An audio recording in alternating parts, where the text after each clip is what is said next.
ने वीर बाल दिवस पर दिल्ली में असाधारण उपलब्धियों के लिए 17 बच्चों को प्रधानमंत्री राष्ट्रीय बाल पुरस्कार से सम्मानित किया। इन बच्चों को कला, संस्कृति, बहादुरी, नवाचार, विज्ञान और प्रौद्योगिकी, सामाजिक सेवा, खेल और पर्यावरण के क्षेत्र में विशिष्ट उपलब्धियों के लिए सम्मानित किया गया। इस मौके पर राष्ट्रपति ने साहिबजादों की बहादुरी और बलिदान को नमन करते हुए कहा कि यह दिन श्री गुरु गोविंद सिंह के पुत्रों के बलिदान और साहस का सम्मान करने का दिन है। आज के दिन देश विदेश में रहने वाले भारत के सभी लोग गुरु गोविंद सिंह साहिब के छोटे साहिबजादे के सम्मान में शीश झुकाते हैं। दिसंबर के इसी सप्ताह में गुरु गोविंद सिंह जी के दो बड़े साहिबजादों बाबा अजीत सिंह और बाबा जुझार सिंह ने आस्था और स्वाभिमान की रक्षा करते हुए अपने प्राणों निछावर कर दिए थे।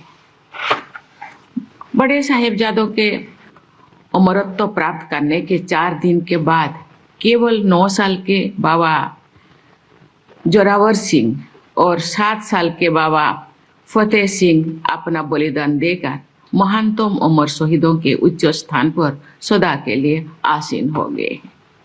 आजादी के अमृत काल में वर्ष 2022 से आज के दिन को वीर बाल दिवस के रूप में मनाया जाता है। मैं सभी देशवासियों की ओर से साहिबजादों की स्मृति को सादर नमन करती हूँ। राष्ट्रपति ने पुरस्कार प्राप्त करने वाले बच्चों को बधाई देते हुए कहा कि उनकी उपलब्धियां देश के सभी नागरिकों को प्रेरित करेंगी। उन्होंने कहा कि बच्चों की प्रतिभा को पहचानना और अवसर प्रदान करना देश की परंपरा का हिस्सा रहा है।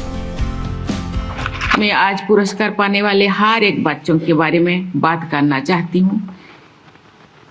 किसी ने अपनी जान जोखिम से डालकर बहादुरी के साथ लोगों की जान बचाई।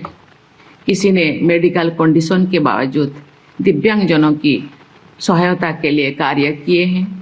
किसी ने इंफॉर्मेशन टेक्नोलॉजी के चमत्कार किया है, तो किसी ने खेल कूद अथवा कला के क्षेत्र में असाधारण योगदान दिया है। किसी ने हेल्थ केयर और इनोवेशन के जरिए लोगों के जीवन पर अच्छा प्रभाव डाला है, तो किसी ने देश प्रेम का आदर्श प्रस्तुत किया है।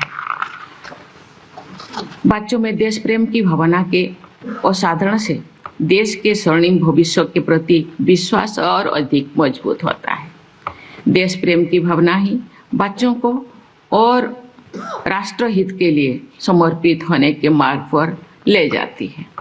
प्यारे बच्चों, मैं आप सभी पुरस्कार विजेताओं को एक समान सराहना करना चाहती हूँ, लेकिन समय की सीमा के कारण कुछ बच्चों के नाम पर यहाँ लेना चाहूंगी। ओडिया भाषा में एक कहावत है, एक लोकप्रिय कहावत है, तुलसी दुई पत्र रुबासे, अर्थात केवल 2 पत्तों के उगने से ही तुलसी का पौधे अपने सुगंध बिखरते लगते हैं। हमारे मास्टर अनीस की प्रसिद्ध उसी तरह बढ़ रही है। आज के समारोह में सबसे कम आयु के पुरस्कार विजेता कोलकाता में रहने वाले मास्टर अनीस सरकार उस एज ग्रुप में है जो बच्चे प्ले स्कूल और नर्सरी में होते हैं। मास्टर अनीस विश्व में सबसे कम उम्र के वर्ल्ड रैंकिंग पाने वाले चेस प्लेयर बन गए हैं। उनके लिए तो थोड़ा तालियां बजाएं।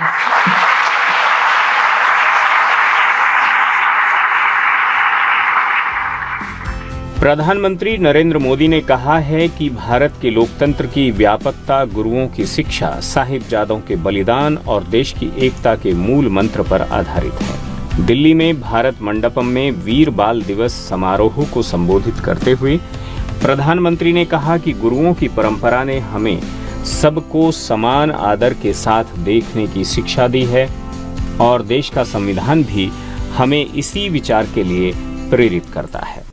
आज हम तीसरे वीर बाल दिवस के आयोजन का हिस्सा बन रहे हैं। 3 साल पहले हमारी सरकार ने वीर साहिबजादों के बलिदान की अमर स्मृति में वीर बाल दिवस मनाने की शुरुआत की थी। अब ये दिन करोड़ों देशवासियों के लिए, पूरे देश के लिए राष्ट्रीय प्रेरणा का पर्व बना है। इस दिन ने भारत के कितने ही बच्चों और युवाओं को अदम्य साहस से भरने का काम किया है। आज देश के 17 बच्चों को वीरता, इनोवेशन, साइंस और टेक्नोलॉजी, स्पोर्ट्स और आर्टिस्ट जैसे क्षेत्रों में सम्मानित किया गया है। इन सब ने दिखाया है कि भारत के बच्चे, भारत के युवा क्या कुछ करने की क्षमता रखते हैं। मैं इस अवसर पर हमारे गुरुओं के चरणों में, वीर साहबजादों के चरणों में श्रद्धापूर्वक नमन करता हूं। मैं अवार्ड जीतने वाले सभी बच्चों को भी बधाई देता हूं, उनके परिवारजनों को भी बधाई देता हूं और उन्हें देश की तरफ से शुभकामनाएं देता हूं। साथियों, आज आप सभी से बात करते हुए मैं उन परिस्थितियों को भी याद करूंगा जब वीर साहबजादों ने अपना बलिदान दिया था। ये आज की युवा पीढ़ी के लिए भी जानना उतना ही जरूरी है और इसलिए उन घटनाओं को बार बार याद किया जाना ये भी जरूरी है। गुरु परंपरा ने हमें सभी को एक समान भाव से देखना सिखाया है और संविधान भी हमें इसी विचार की प्रेरणा देता है। वीर साहिबजादों का जीवन हमें देश की अखंडता और विचारों से कोई समझौता ना करने की सीख देता है और संविधान भी हमें भारत की प्रभुता और अखंडता को सर्वोपरि रखने का सिद्धांत देता है। कार्यक्रम के दौरान प्रधानमंत्री ने विभिन्न क्षेत्रों में तेजी से हो रहे बदलावों और चुनौतियों के अनुकूल ढलने की आवश्यकता पर जोर दिया।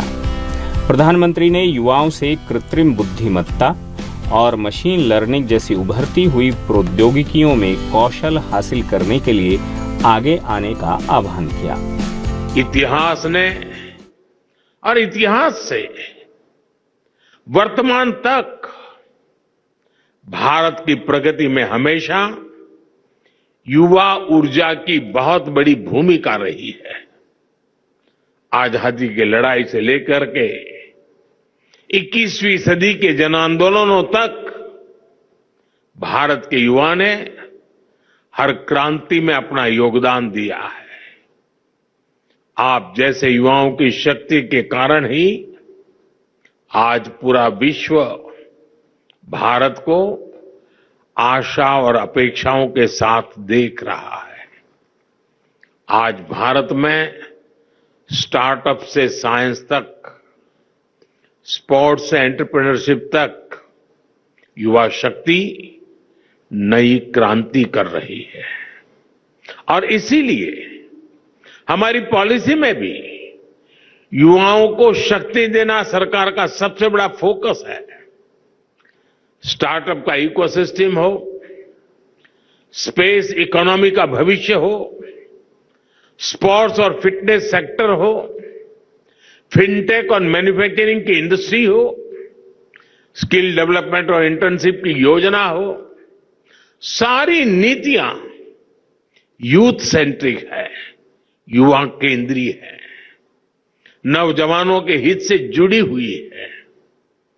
आज देश के विकास से जुड़े हर सेक्टर में नौजवानों को नए मौके मिल रहे हैं। उनकी प्रतिभा को, उनके आत्मबल को सरकार का साथ मिल रहा है। मेरे युवा दोस्तों, आज तेजी से बदलते विश्व में आवश्यकताएं भी नई हैं, अपेक्षाएं भी नई हैं और भविष्य की दिशाएं भी नई हैं। ये युग अब मशीनों से आगे बढ़कर मशीन लर्निंग की दिशा में बढ़ चुका है। सामान्य सॉफ्टवेयर की जगह एआई का उपयोग बढ़ रहा है। हम हर फील्ड में नए चेंजेस और नए चैलेंजेस को महसूस कर सकते हैं। इसलिए हमें हमारे युवाओं को फ्यूचरिस्टिक बनाना होगा। आप देख रहे हैं देश ने इसकी तैयारी कितनी पहले से शुरू कर दी है। हम नई राष्ट्रीय शिक्षा नीति, नेशनल एजुकेशन पॉलिसी लाए। हमने शिक्षा को आधुनिक कलेवर में ढाला, उसे खुला आसमान बनाया। हमारे युवा केवल किताबी ज्ञान तक सीमित न रहे, इसके लिए कई प्रयास किए जा रहे हैं। इस मौके पर प्रधानमंत्री ने कहा कि इस समय हर देश के युवा को अपने देश का भाग्य बदलने का मौका देता है। इस अवसर पर प्रधानमंत्री ने सुपोषित ग्राम पंचायत अभियान का भी शुभारंभ किया। इस अभियान का उद्देश्य पोषण संबंधी सेवाओं को मजबूती से लागू करना और इस कार्य में लोगों की भागीदारी सुनिश्चित कर पोषण व्यवस्था मजबूत करना है। तो जो युवा दुनिया की सबसे बड़ी कंपनियों की कमाल संभाल सकता है, भारत का जो युवा अपने इनोवेशन से आधुनिक विश्व को दिशा दे सकता है, जो युवा दुनिया के हर बड़े देश में, हर क्षेत्र में अपना लोहा मनवा सकता है, वो युवा जब उसे आज नए अवसर मिल रहे हैं तो वो अपने देश के लिए क्या कुछ नहीं कर सकता। इसलिए विकसित भारत का लक्ष्य सुनिश्चित है, आत्मनिर्भर भारत की सफलता सुनिश्चित है। साथियों, समय हर देश के युवा को अपने देश का भाग्य बदलने का मौका देता है। एक ऐसा कालखंड जब देश के युवा अपने साहस से, अपने सामर्थ्य से देश का कायाकल्प कर सकते हैं। देश ने आजादी की लड़ाई के समय देखा है, भारत के युवाओं ने तब विदेशी सत्ता का घमंड तोड़ दिया था।